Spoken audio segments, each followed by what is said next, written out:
আসলে খুবই প্রশাসনমূলক আচরণ। প্রথমে আমরা একটু গ্রাউন্ডটা বলতে চাই, সে বাংলাদেশ জাতীয়তাবাদী শিক্ষক ফোরাম জাহাঙ্গীরনগর বিশ্ববিদ্যালয় শাখার বর্তমান সভাপতি।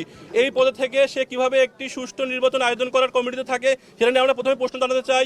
এবং পাশাপাশি সে যে অভিযোগগুলো করছে সেই অভিযোগগুলো খুবই ভিত্তিহীন। আপনারা দেখেছেন গত 11ই সেপ্টেম্বর আমরা মোটামুটি খুব সুষ্ঠু পরিবেশেই নির্বাচন ভোটদান করেছি। পাশাপাশি আমরা দেখেছি প্রশাসনিক ব্যবস্থায় কিছু ত্রুটি ছিল, কিন্তু তারপরেও শিক্ষার্থীরা ভোট কেন্দ্রে এসেছে এবং আমরা প্রায় 68% ভোট কাস্ট করে শিক্ষার্থীরা বলে দিয়েছে যে তারা জাকসু চায় এবং জাকসুদের অধিকার বাস্তবায়ন করতে চায়, জাকসুতে ভোটদানের মাধ্যমে তারা তাদের নেতা নির্বাচন করতে চায়।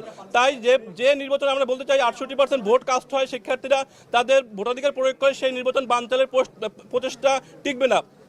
পাশাপাশি আপনারা জানেন যে ভোট গণনার পদ্ধতি নিয়ে একটি বিতর্ক তৈরি হয়।